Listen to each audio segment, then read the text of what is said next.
Hey there, welcome to Story Lab. This week we're talking about grit, while we take a look at the story of someone who met up with a pretty unusual bonfire.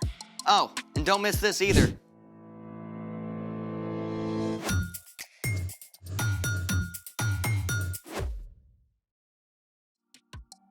Hey, I'm Amaya. And I'm Zeke. And we're talking about grit, which is refusing to give up when life gets hard. You know what I think is hard?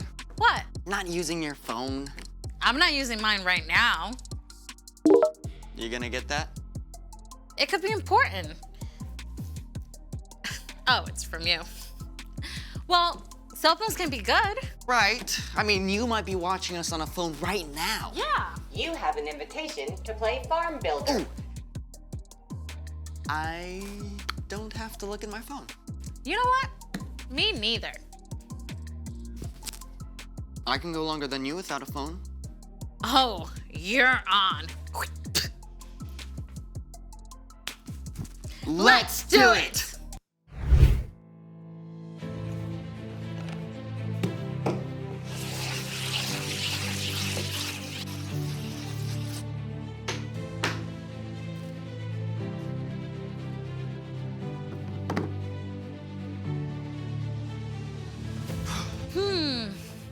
Wow. All this free time. Yeah, I know. You know, I could be learning Spanish right now. I actually got this really awesome app.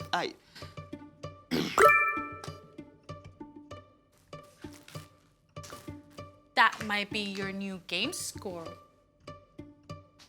Right?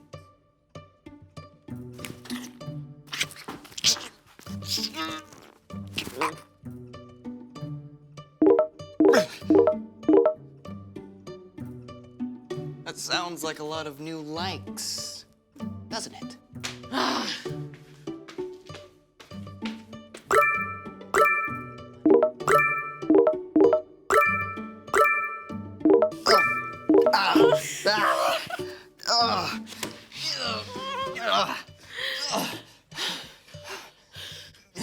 Okay, I'm thinking of something else. Thinking of something else. It's Time for The story before the story. Today we're in the second book of the Old Testament, Exodus. God made a plan to bless the whole world through Abraham and Sarah's family. But their descendants, the Israelites, traveled to Egypt to escape starving. Over time, the Israelites were enslaved, but still, their families grew. After hundreds of years, the Hebrew people cried out to God for help. God heard them and chose an unlikely helper. A Hebrew man named Moses who had been raised in Pharaoh's palace, but ran away to live as a shepherd in Midian. Moses is where our story starts. Take it away. Greetings, everyone. There's fire, darkness, frogs, and a whole lot more in this story, so hold on tight.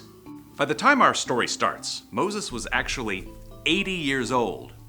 His early years in Pharaoh's palace were just a distant memory. He was living life as an ordinary shepherd until one day.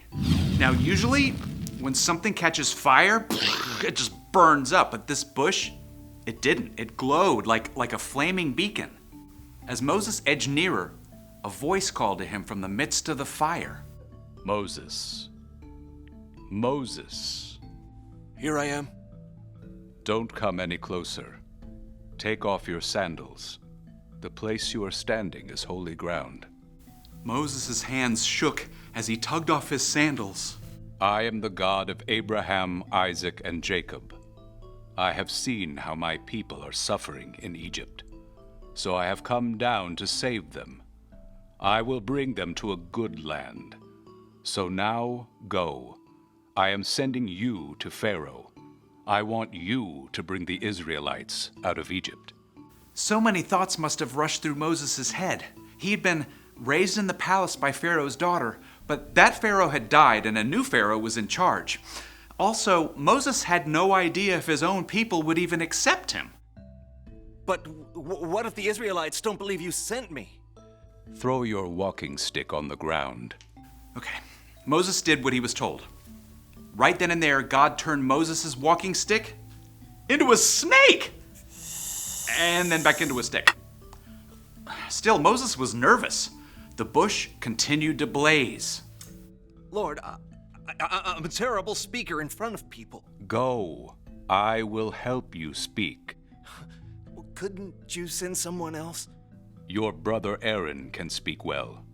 He is already on his way to meet you. Tell him what to say. I will help both of you speak.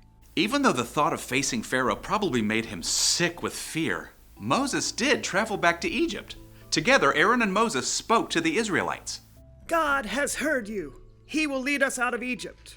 We just have to okay it with Pharaoh. Oh boy. Moses just probably wanted to run, but instead, he made his way to the palace where he had grown up. With Aaron, he stood his ground before the new Pharaoh. Tell him, the Lord says, let my people go. Then they will hold a feast to honor me in the desert. Aaron repeated the words loudly and clearly, and Pharaoh glared down. Who is the Lord? Why should I obey him? Instead of releasing God's people, Pharaoh gave orders for them to work even harder.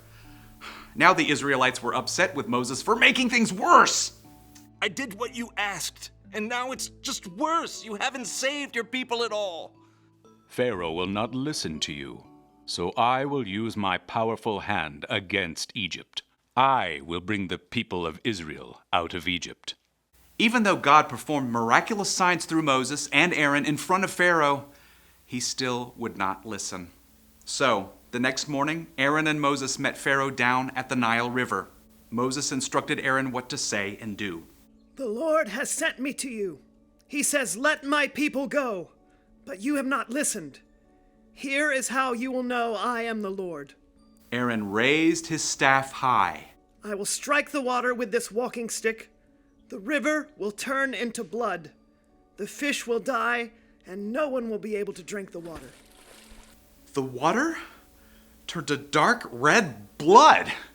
But still, Pharaoh was stubborn. Moses must have been just tempted to give up and go back to Midian, but God called him to speak to Pharaoh again and again. God says, let my people go. Over and over, Pharaoh promised to release God's people. And every single time, he went back on his word, even though God sent frogs, followed by gnats and flies. All the Egyptians' cattle died. Ugh. Terrible sores showed up all over the Egyptians and their animals. Hail rained down, destroying crops and tearing leaves from the trees. Ugh. Locusts finished off anything the hail left behind. Then, deep darkness descended across the whole land for 3 days. And at last came the most awful plague of all. The oldest son of every Egyptian family died. Only the Israelite families were saved by painting the blood of a lamb over their door frames, just as God had told them to do. When Pharaoh saw the terrible thing that had happened, he called Moses one last time. Get out of here, all of you. Just leave us alone. Go. Moses and Aaron gathered the people together. No time to bake your bread. Just bring the dough along. The Israelites packed up in the middle of the night and left as quickly as they could, leading their flocks and herds. After hundreds of years, God's people were finally free. After so long, I bet they wanted to give up. Yeah, but they didn't. They kept going. They kept calling out to God. And Moses. I mean, if I were him, I definitely would have wanted to call it a day and leave. Yeah, right? But Moses held on. He had seen God's presence in the burning bush, and he knew that God saw what he was going through. And the Israelites, too. So, what's our part in the story? Well, when we face tough things, right, we can know that God sees us. God will help us through, even if it's, well, not in the way we expect. Yeah, like maybe someone keeps being mean to you at school. I mean, that's awful. But you don't have to give up. You can talk to a grown-up about it, and you can trust that God will walk with you every step of the way. Or maybe you've got something that doesn't go away, like a food allergy. Oh yeah, that's a really hard one. But instead of giving up and grumbling, you can trust that God is with you and keep going. Yeah, God never intended us to keep going on our own. So God gave us Jesus to walk with us. And when we put our trust in Jesus, He gives us the power to keep going. Thanks, Brian. Yeah. See you next time. So here's the thing. Hold on because God knows what you're going through. And that's how you grow grit. You have 2 game invitations waiting. Are you gonna get that? Nah. Well, thanks for joining us in the Story Lab. See you next time. You really think you can solve that? I'm not smart enough for this. Come on, I'll show you. Oh.